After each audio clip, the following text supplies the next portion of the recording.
자, 네, 이번 시간에는 소속물 파트를 보겠습니다. 소속물 파트. 요놈의 소속물 파트는 아까 말씀드린 것처럼 이 세 가지는 직접 시험 문제로 나올 가능성이 많지는 않아요. 뭐 안 나온다고도 못하겠지만, 그러나 이거는 나오든 안 나오든 모르고서는 그 뒤를 제대로 이해할 수가 없어요. 소속물이 너무너무 중요하죠. 이 세 가지가 전체 와크, 소속요건, 소속물. 그리고 여기서부터는 이제 시험 문제와도 관련이 있어요. 여기서부터는. 시험은 안 나오지만 이걸 몰라서는 판이 형성이 안 되는 소속물을 보겠습니다. 우리 교재 소속물 우리 교재 20페이지입니다. 페이지 20에서부터 이번 시간에는 20에서 24페이지까지 보겠습니다. 책을 다 볼 건 아니에요. 이거는 소속물을 이해만 잘하면 되는 거니까. 소속물. 자, 우선 소속물은 이 소송의 객체, 소속물, 심판의 대상, 요걸 심판의 대상 또는 소송상 청구 같은 말인데요. 자, 이게 무언에 따라 토지 관할에 영향을 줘요. 소속물이 부동산 관련 소송이냐, 아니면 금전 청구 의무 이행지냐 따라, 또 소가에 따라 소속물의 가격에 따라 사물 관할, 단독 판사냐, 합의부냐. 이런 말도 생소하죠. 토지 관할, 사물 관할도 처음 보는 사람들은, 전국에 법원이 여러 개인데 그 중에 어느 법원이 관할할 거냐. 부동산은 소재지, 부동산 사건은 등기 등록 사건은 등록지, 소속물이 뭐냐에 따라, 그리고 금전 지급 청구 사건 같은 거는 의무 이행지도 돼요. 의무 이행지가 지참 채무 원칙상 원고 주소지가 돼요. 채권자. 그래서 여하튼 간에 소속물이 무언에 따라 토지 관할에 영향을 주고, 사물 관할에도 영향을 주고, 사물 관할은 단독 판사냐 합의부냐. 소가가 5억 원까지가 단독 판사, 5억 원 초과가 합의부. 또 절차 진행할 때 소속물이 병합된 거냐, 공격 방법의 병합이냐, 소송의 변경이냐, 공격 방법의 변경이냐, 중복 소송이냐, 처분권주의 위배냐. 처분권주의, 당사자가 청구한 것만 재판해야 되는데 청구한 걸 재판하지 않고 엉뚱한 걸 재판해버리면 처분권주의 위반이에요. 그때 소속물이 같은 거냐 다른 거냐, 이쪽 소속물로 심판을 청구하는데 이거로 판결해버리면 처분권주의 위반이 되는 거죠. 절차 종결에서도 기판력의 범위가 소속물에만 미쳐요. 제소 금지, 소를 제기하고 이 종국 판결, 법원의 판결을 받은 다음에 취하한 사건은 다시 소를 제기 못해. 동일한 소송을. 그러면 앞에 판결받은 사건과 취하했다가 다시 제기한 사건이 동일한 소송이냐? 소속물을 보고 따지는 거죠. 또 실체법상으로도 시효 중단이 소속물, 같은 소속물 범위 내에서만 미치는 거예요. 기간준수도 소속물과 관련이 있어요. 다 알 건 아니고 이거 자체를 논하는 게 아니니까. 첫째, 처분권주의 원칙상 소속물은 원고가 특정할 책임이 있어요. 원고가. 둘째까지만 보겠습니다. 요 계쟁물, 요 청구의 목적물, 우리는 지금 뭐죠? 청구, 심판의 대상, 소속물. 근데 소속물 청구 심판 대상의 목적물. 요걸 계쟁물. 요걸 구분하라는 거야. 요거 보실래요? 이게 내 땅이란 말이야, 내 땅. 이게 내 땅이야. 피고가 점유해. 그래서 원고가 피고에게 내 땅을 내놔라. 그러면 요 땅은 계쟁물이야, 계쟁물. 나는 피고한테 소속물은 계쟁물에 대한 인도 청구권. 원고는 계쟁물, 토지에 대한 피고에게 토지에 대해서 인도를 요구할 수 있는 청구권이 있다. 거꾸로 피고는 인도할 의무가 있다. 소속물은 실제법상의 이런 청구권, 권리 의무. 인도 청구권이 소속물이고 인도 의무.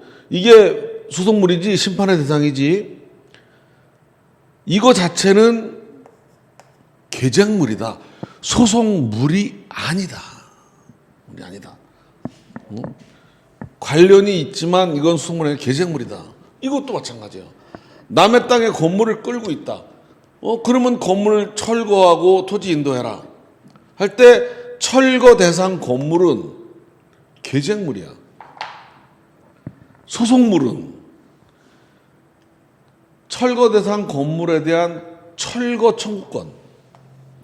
원고에게 피고한테 계쟁물에 대한 건물 철거 청구권이 인정이 되면 승소 판결을 받는 거예요. 철거 청구권이 있을 때 철거해달라고 요구하는 거야. 피고는 철거 의무가 있을 때 재판에 지는 거지, 이제. 이 권리 법률 관계가 소속물인 거다. 이거 자체는 계쟁물이다. 비슷하면서 다르다.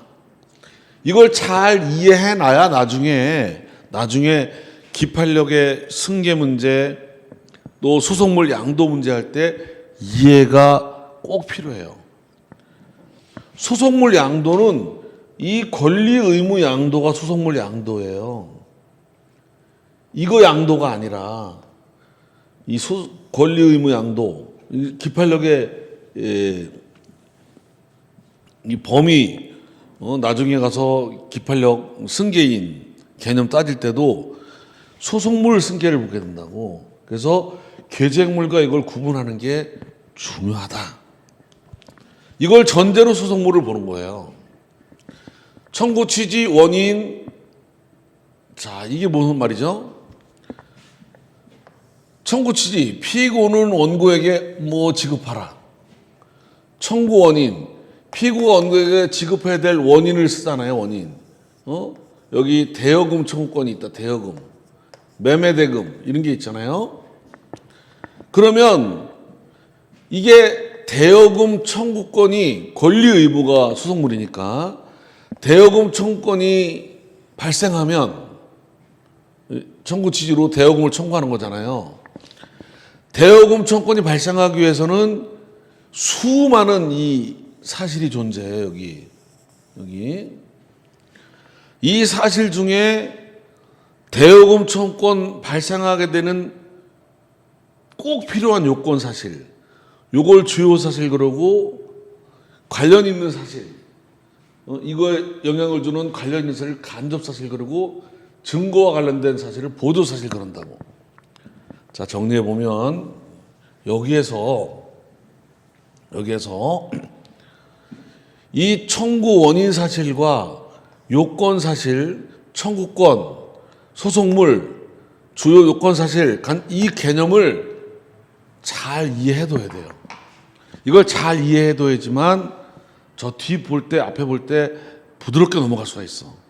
지금부터 이걸 설명하려래요. 그래서 무식한 방법을 동원합니다. 보실래요? 이행해소에서만 주장을 할게요. 다른 것들은 묻어 넘어가도 돼요.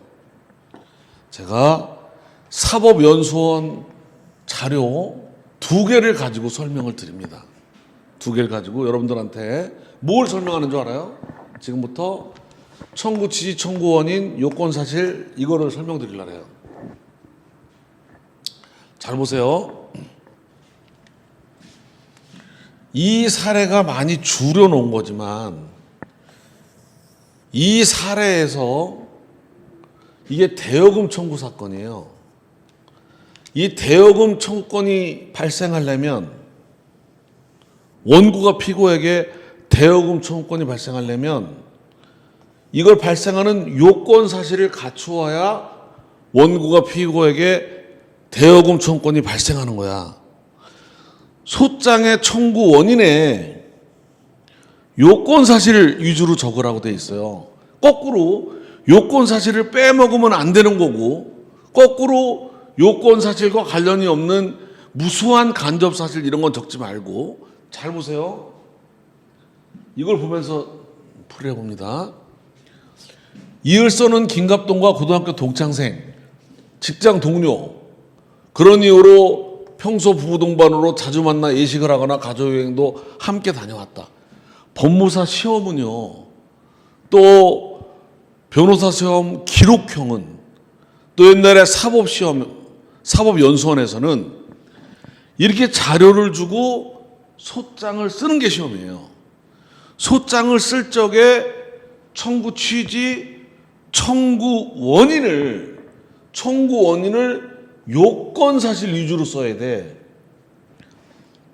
지금 사료가 이렇게 주어진 거야. 이걸 그대로 베끼면 안 돼. 대여금 사건의 요건 사실이 뭐냐?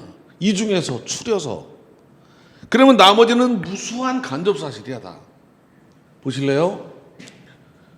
이을서는 처인 박순남과 함께 이날 김갑동 집으로 찾아와서 현재 살고 있는 집 아파트 좀 넓은 평수 아파트로 옮기려고 하는데 잔금 치를 현금이 모자란다.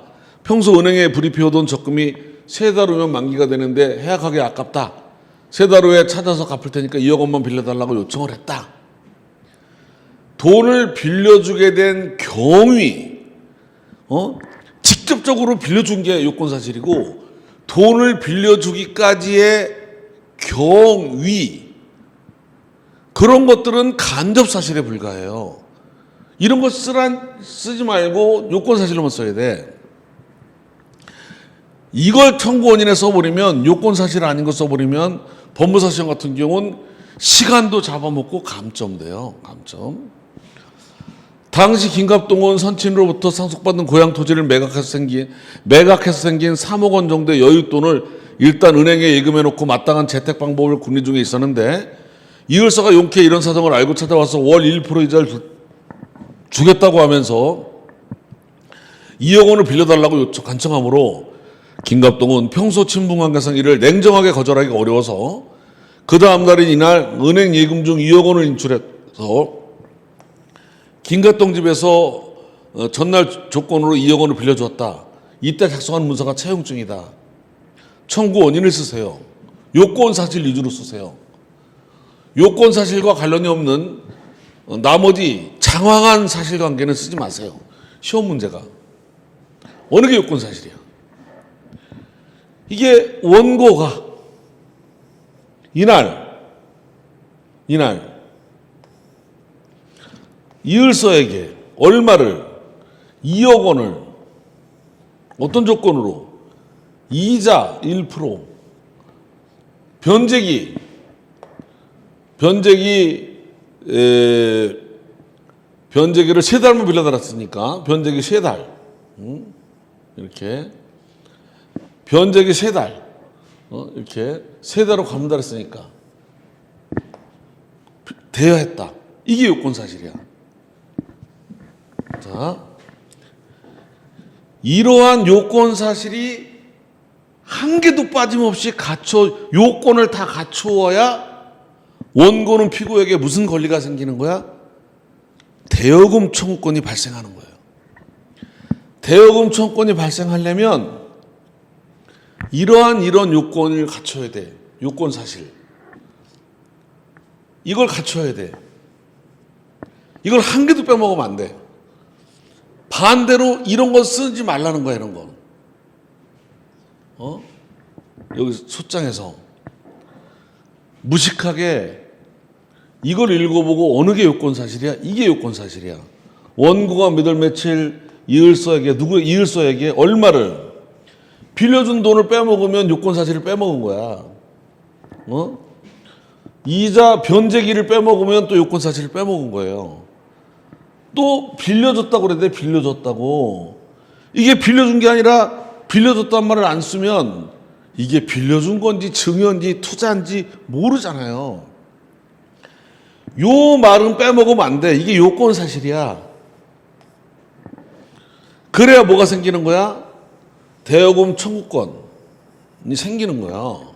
청구권. 그래서 이 대여금을 매매 대금으로 바꾸면 소송물이 바뀌는 거야. 근데 요런 사실관계를 바꾸는 거는 요거는 공격 방법만 바꾸는 거야, 이건. 요걸 바꾸더라도 요거는 소의 변경이 아니라 공격 방법의 변경이고, 야, 이거 내가 봤더니 3월 18일이 아니라 20일이었다.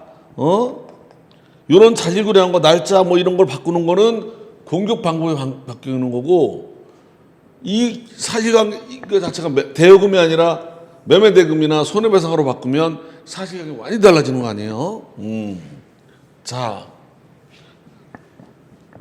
하나 더 예를 들면 이거예요. 또 연수원 자료인데, 전 서울 관악구 봉천동에서 작은 가게를 운영하고 있는데 11년 전 임주경을 서초구에 있는 테니스 클럽에서 알게 되었다.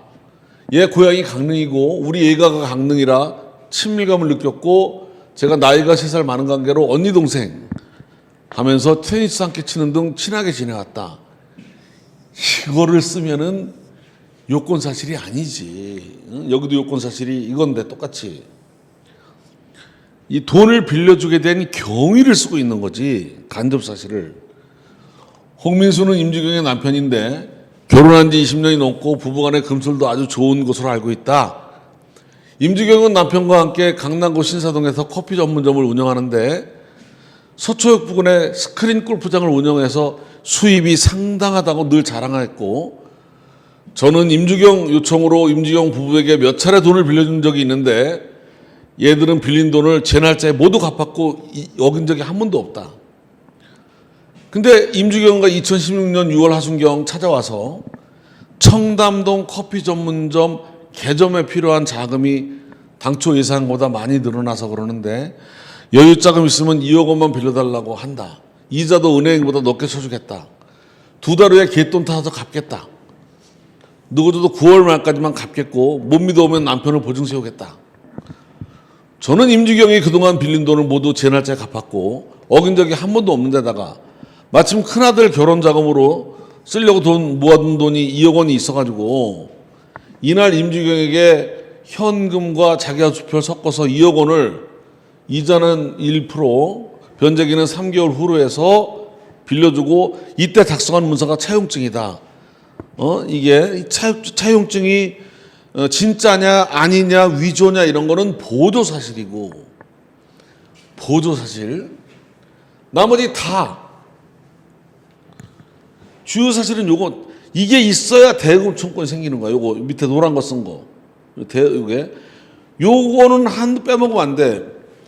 임주경에 2억 원을 이렇게 이런 조건으로 대여했다. 이렇게. 투자가 아니라. 변제기까지 써야 돼. 변제기. 자, 이게 대여금 청구권이 발생하는 거야. 나머지는 다 간접 사실이야. 보조 사실. 차용증이 위조냐 아니냐 이런 거에 관한 사실이지. 자, 여기에서 우리 소송법 공부할 때 주요 사실과 간접 사실 구분이 어디서 나오죠? 변론주의 3원칙에서. 변론주의는 주요 사실에 대해서만 인정이 돼. 여기만 인정이 돼. 여기서만. 간접 사실과 보조 사실에는 이 수많은 간접 사실과 보조 사실은 적용이 없다. 따라서 간접 사실 등은 변론에서 주장하지 않아도 또는 주장한 거하고 다르게 증거로 인정해도 무방하다. 자백이 돼도 구속되지 않는다. 근데 요거는 주장을 해야만 되고 자백하면 구속되고 이건 상관없고, 주요 사실이란 소장을 기준으로 하면 원고 입장에서 청구 원인, 권리 발생 사실이지. 요거는 피고 입장. 권리 발생이라는 권리가 발생하는 무슨 권리가? 대여금 청구권, 매매 대금 청구권, 대여금 청구권 이라는 권리가 발생하는 효과를 일으키는 민법, 실제법의 구성 요건 사실을 말한다.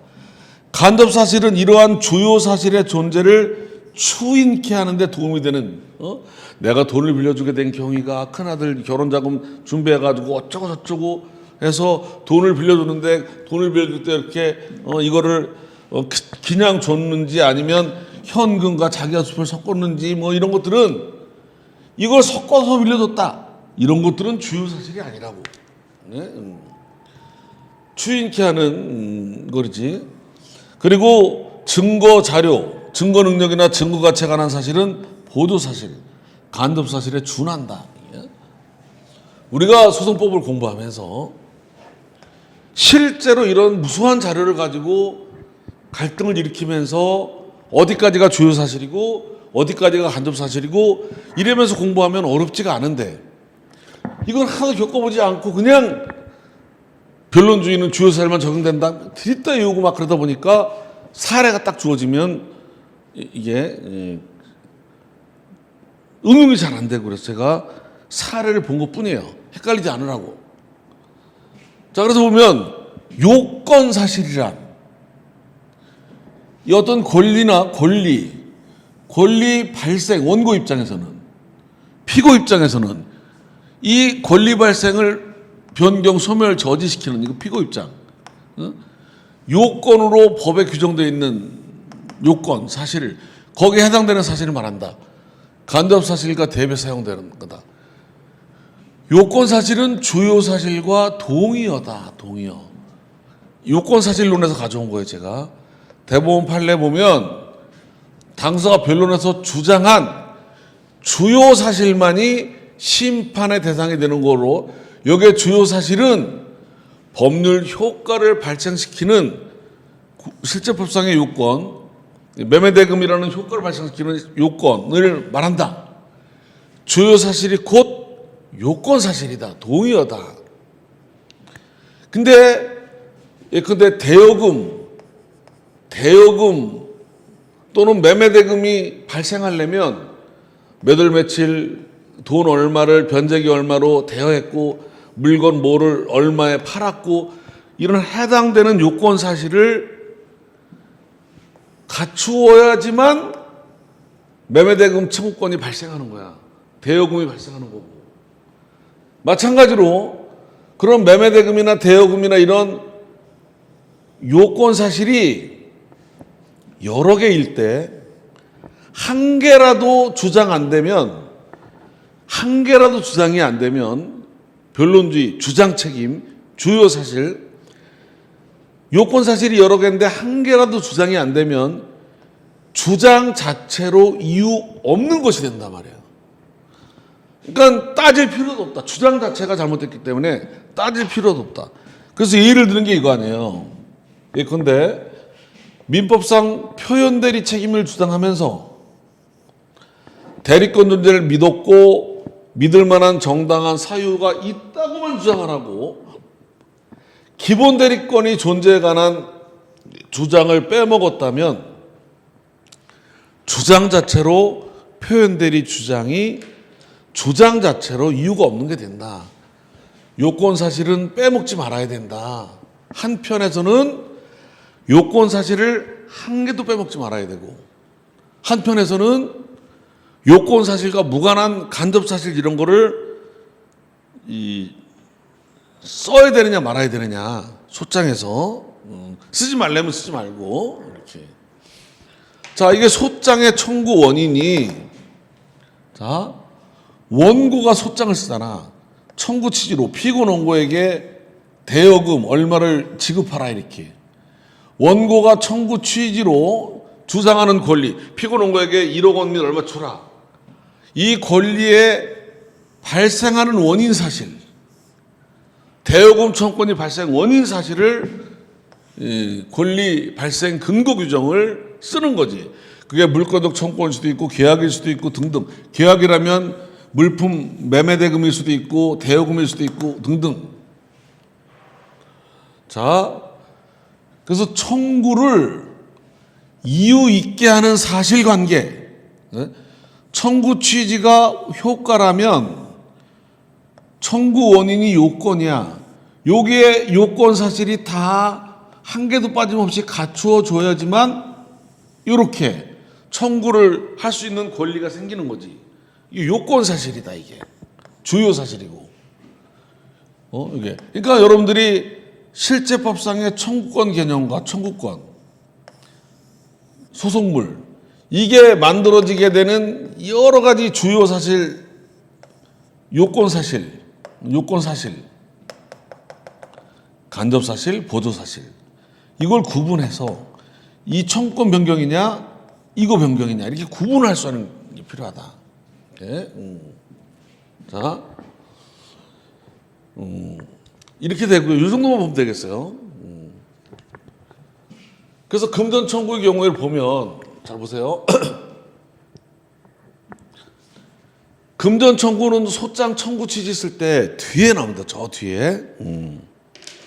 금전 청구는 소장의 청구 취지 쓸 적에 청구 취지의 금액을 무색 투명하게 1억 3,500이라고만 써요.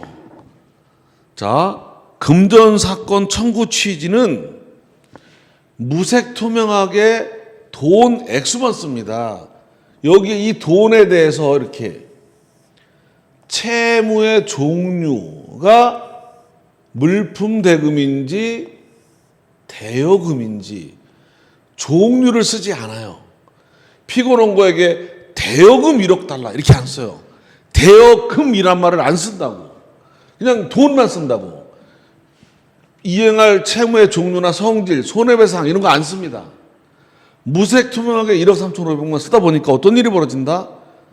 1억 3,500이 물품 대금인지 대여금인지 손해배상인지 아니면 대여금과 손해배상이 합친 건지 아무도 몰라요.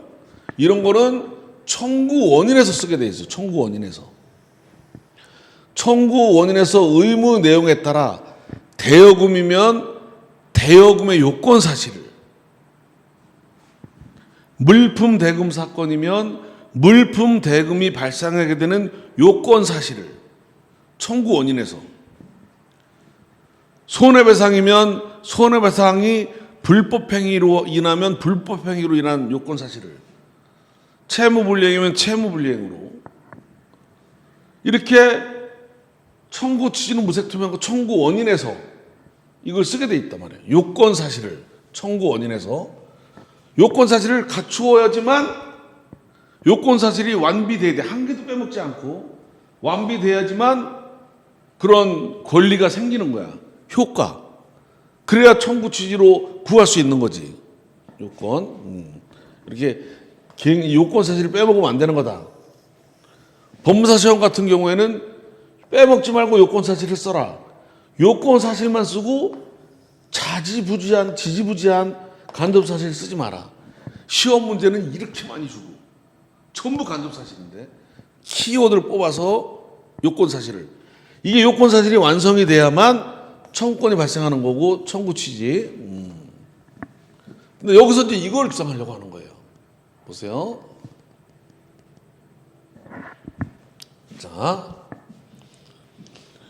그 청구 취지는 금액이 무색투명하고 청구 원인이 이제 이렇게 매매대금 사실과 요건 사실, 대여금 요건 사실, 공사대금 요건 사실, 임금 요건 사실이 다를 거 아니겠어요. 청구 취지는 동일하고 무색투명하니까 이걸 봐야 알겠지. 여기서 알아둘 게 뭐냐면 우리가 공부하다 보면 지금부터 얘기하는 거예요. 구이론과 신이론을 공부하는데 판례가 구이론이에요. 신이론은 청구 취지만 가지고 소송물을 따지고 구이론은 청구 원인만 보고 따진다. 이렇게 알고 있는데 틀린 말은 아닌데요. 항상 그런 게 아니라는 거를 알고서 정리할 필요가 있다. 그래야 덜 헷갈린다. 무슨 말이냐면, 잘 보세요. 요거 이시훈 교수님 책 내용이에요. 이시훈 교수님이 신수속물 이론이에요. 근데 잘 보세요. 청구 원인 사실관계가 이렇게 매매다, 대여다, 공사대금이다, 임금이다 이렇게 별개일 때는 신구 이론을 막론하고 소속물이 다른 거예요. 소속물이 매매를 주장하다가 대여금을 주장하다가 공사대금을 주장하다가 임금을 이렇게 사실관계가 다르면 자칫 생각하면 청구치진 똑같잖아. 청구치지만 보면 소속물이 신이론 아닙니다. 신구이론 막론하고 이 사실관계 자체가 다를 때에는 소속물이 달라요. 사실관계 자체가 다를 때는. 자, 문제는 어느 경우에만 문제가 생기는 건 줄 알아요? 이런 게 잘 설명이 돼 있는데 이런 거는 조금만 설명이 나오고 그냥 구이론 실이론 나오다 보니까 약간 왜곡이 될 수가 있다니까. 처음에 잘 모르면. 이게 더 많은 건데 대부분은 신구이론 소속물 차이가 대부분은 없어요. 대부분은. 근데 이시훈 교수님 책이 차이 나는 것만, 이분 이게 학위 논문이었거든. 학위 논문. 그러니까 이 선생님이 차이 나는 것만 강조하다 보니까 차이 안 나는 게 더 많은데, 대부분인데 차이 나는 것만 강조하다 보니까 그냥 모두가 차이가 나는 줄 알고 우리가 헷갈릴 수가 있다. 그래서 이렇게 사실관계가 전혀 다르면 신구이론 차이 없이 소가 다른 거라 소 변경이에요. 100만 원을 매매대금으로 구하다가 대여금으로 바꾸더라도 청구치진 변경이 없거든. 사실관계를 바꾸면 소가 달라지는 거예요. 공격 방법과 구분해야 돼. 이걸 바꾸는 거는 소속물이 달라지는 거지만 이 청구 원인을 구성하는 요 요건 사실을 바꾸면 이렇게 같은 매매대금, 같은 대여금을 주장하면서 이유 있게 하기한 이 주요 사실 요걸 변경. 이거는 소속물 변경이 아니고 단지 공격 방어 변경에 그친다. 이것도 신구 이론 차이가 없어요. 요건 사실만 다르게 주장하는 경우, 같은 실제법상의 권리인데 매매대금, 대여금, 손해배상, 채무불이행인데 그걸 구성하는 요건 사실만 다르게 하는 거라서 우리가 첫 번째 알아둘 게 보다 사실관계, 실제법상의 권리와 실제법상의 권리가 발생하는 요건 사실을 구분해서 요건 사실이 달라지는 것은 공격 방법의 변경에 불과하고 사실관계가 달라지고 실제법상 권리가 달라지는 것은 소속물이 바뀌는 거다. 자, 그럼 어느 경우에 차이가 나는 건지 볼게요. 이런 경우에는 차이가 안 나고 차이가 나는 경우가 여러분이 알아둘 거는 여러 가지가 있지만 샘플로 2가지만 알아두면 돼요. 나머지는 차이가 없고 2가지만 차이가 있다 생각하고 플러스 알파로 그냥 판례 입장을 정리해 두면 되는 거지. 보세요. 문제되는 경우를 이 경우예요. 자, 승객이 카카오로 콜을 해서 택시하고 운송 계약을 맺어가지고 운전하고 가다가 택시기사가 운전을 잘못해서 도로 횡단보도 지나가는 사람을 치웠다. 잘 보세요. 그러면 이 횡단보도 교통사고 낸 거, 이거는 신구이론 할 거 없이 불법행위 손해배상이에요. 횡단보도 건너는 사람을 들이받았으니까. 이거는 신이론, 구이론 할 거 없이 소속물이 불법행위 하나예요. 문제는 뭐죠? 요게요, 승객도 다쳤단 말이야. 그러면 택시기사가 승객한테 손해배상이 두 가지라고. 사고는 하나인데, 사실관계가 하나인데, 불법행위도 되고, 운전 잘못했으니까. 또, 운송계약, 카톡 불러가지고 손님이니까 운임을 받는 대신에 잘 운전했어야 되는데, 채무불이행. 하나의 사실에 대해서 실제법상 청구권이 두 개가 생기는 경우야. 이 경우에만 신구 이론 차이가 나는 거예요. 모든 경우가 아니라. 이 경우에 구이론은 실제법상 청구권마다 소송물이 별개다. 신이론은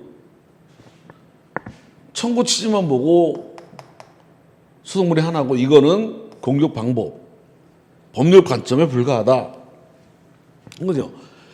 또 하나가 생기는 게 있어요. 두 가지만 알아도. 그게 뭐냐면, 이번에는 사실관계가 하나잖아요. 이번에는 사실관계가 두 가지인데 좀 애매한 사실관계야. 농구공 납품하고 농구공 납품. 얘가 농구공 납품 대금 결제를 위해서 어음을 발행해줬단 말이지.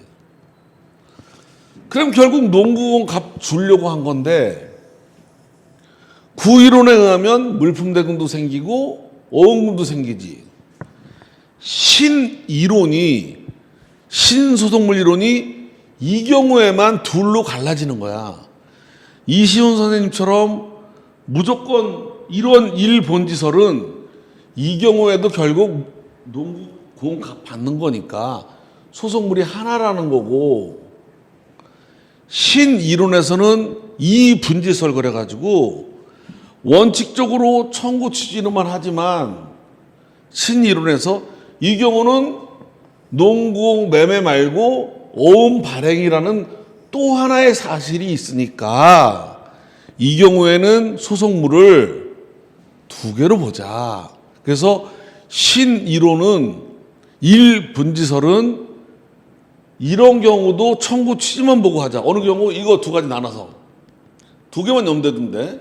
한 개의 사실로 교통사고로 이런 경우에도 청구 취지만 보고, 농구공 납품대금 하려고 어음 발행한 경우에도 청구 취지만 가지고 하자는 게 일분지설이고, 이분지설은 이 경우에는 사실이 하나니까 똑같이 일분지설처럼 청구 취지만 보고 하는데, 이 경우는 여하튼 사실이 두 개 아니냐. 발행, 어음 발행이고, 이 경우에는 구이론처럼 소송물이 이거랑 별도 다루는 게 이분지설이고, 구이론은 둘 다 이때도 청구권이 다르니까 소송물이 두 개고 이때도 두 개고, 요 세 가지 차이점만 알아두면 되는 거고, 이게 꼭지점이고, 세 가지가 꼭지점이고, 이걸 토대로 나머지 것도 차이가 있지만 수험용으로는 나머지 거는 곁다리로 판례 입장만 정리해두면 수험 공부하는데 전혀 지장이 없다. 그래서 이렇게 정리하는 거예요. 이걸 두루 보면 이렇게 구이론 실제법상의 권리나 법률 관계를 소송물로 보고, 실제법상의 권리가 다르면 소송법적으로도 소송물이 별개라는 입장이다. 자, 기본적으로 하나의 목적을 위해서 판결이라도 여러 개의 경합하는 청구권마다, 형성권마다 소송물이 다르다는 거야. 그래서 하나의 청구라도 경합된 두 개의 권리를 주장하면 소송물 두 개가 병합된 거고, 합쳐진 거고, A 실제법상 권리라다 B 권리로 바꾸면 청구 변경, 소송물이 바뀌는 거고, A 권리가 소송하는데 B 권리가 들어오더라도 소송물이 별개니까 중복소송이 아니고, 중복소송은 똑같은 게 들어와야 중복소송이거든. A 권리로 재판에 진 다음에 B 권리로 하더라도 기판력에 어긋나지 않아. 왜? 이 소송물이 다르니까. A 권리로 재판 들어왔는데 B 권리로 재판하면 처분권주 위반이야. 아니, 이거로 소송물인데 이거로 재판하면 소송물이 다르니까. 실제법상의 권리가 소송물의 기준이 되고 판례의 주류다. 구이론이야, 구이론. 신이론은 실체법상의 권리 주장이 아니라, 잘 보세요. 소송법적 요소로 신청, 그러니까 청구 취지만으로 보자. 이게 이론지설. 또는 청구 취지와 사실관계로 보자. 이게 이분지설이야. 요 사실관계 이분지설로 농구공 납품하면서 어음 발행한 거. 요거 하나만 염두에 두면 돼요. 실제로는 연구에 연구를 거듭하면 여러 가지가 있겠지만 수업 용어로는 이렇게 구이론 모든 경우에 청구권마다, 신이론은 이거로만 보자.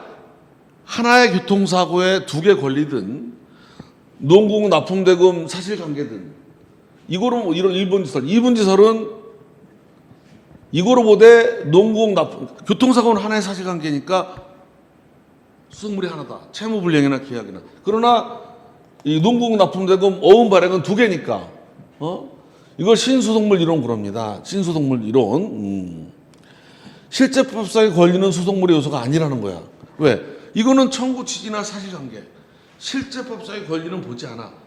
청구 취지나 사실관계만 보니까 실제법상의 권리하고는 상관이 없어요. 두 개로 나뉘는데 이게 1분지설과 2분지설이 나뉘는 거야. 2분지설은 뭐다? 이게 청구 취지, 신청과 사실관계다. 이 사실관계를 뭐로만 염두에둬라? 어음 발행한 거로. 그래서 두 가지 요소다. 그래서 교통사고. 이건 사실관계가 하나니까 채무불이행이든 불법행위든 손해배상이 하나인데, 근데 이거 이렇게 농구 납품 매매대금하고 어음 발행은 사실관계가 두 개니까, 이건 사실관계 사고 하나고 실제법상 권리만 두 개니까, 여기는 사실관계하고 신청만 보고 하니까 실제법상 청구권 안 보고, 그러니까 이거는 수송물이 하나지만 이거는 사실관계가 두 개니까 두 개라는 게 이 2분지설이고, 1분지설은 둘 다 이거만 가지고 하는 거다. 이거만. 이거만 가지고 취지. 그러니까 두 개 권리를 주장하면도 하든 어음 발행이든 매매대금이든 둘 다 하나라는 거야. 하나. 다만 신이론도 알아둘 거는, 신이론도 이론지설도 알아둘 거는, 예외적으로 금전지급은 무색투명하다 보니까, 청구 취지가 무색투명하다 보니까 그것만 가지고 하다 보면 이게 매매대금인지 또 대여금인지 손해배상인지 전혀 구분이 안 가잖아. 그래서 신이론도 금전지급이나 대체물에서는 청구, 이게 전혀 안 나타나니까 해석을 위해서 청구 원인 사실관계를 참작을 해야 된다. 그래서 청구 원인 사실관계가 참작해서 전혀 별개의 사실관계면은 소송물이 다르다고 보는 거예요. 매매대금이든 대여금이든 전혀 다르면, 다만 어느 경우에 교통사고 사실 하나인데 채무불이행 불법행위, 물품대금인데 어음 발행, 요 경우에는 둘 다 청구 취지만 보고 하는 거고, 저 2분지설은 그 교통사고는 사실이 하나니까, 근데 어음 발행은 사실이 둘이니까 요거를 중점적으로 봐두고 판례 입장만 정리해 놓으면, 판례는 구이론이다. 그래서 운송계약 채무불이행과 불법행위불이행은 별도다. 두 개를 동시에 주장하면 선택적 병합이다. 둘 중 아무거나 얘기해달라. 자, 이렇게 알아두고 쭉 내려와서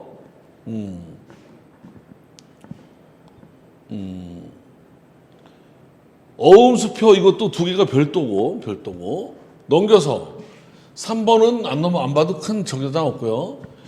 이제 판례를 좀 더 봐둘 거는, 이전 등기 사건에서는 등기 원인마다 소송물이 다르대. 매매, 취득시효, 증여, 대물변제 원인마다 소송물이 다르기 때문에 매매로 졌다가 취득시효 또 재판해도 상관없어. 소송물이 별개니까.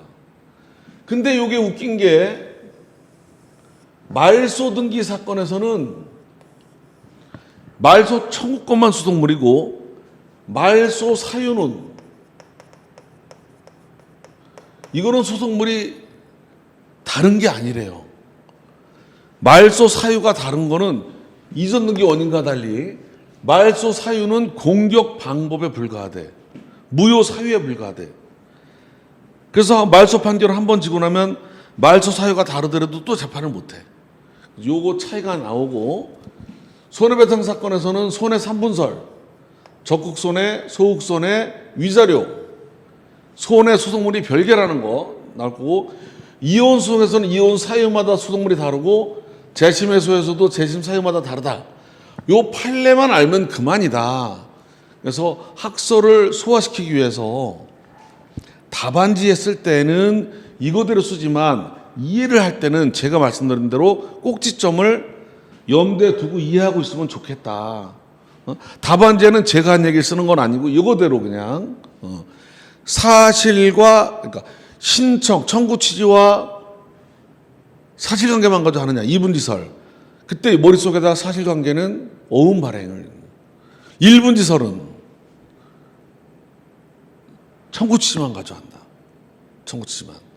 이게 어음 발행이든 교통사고든.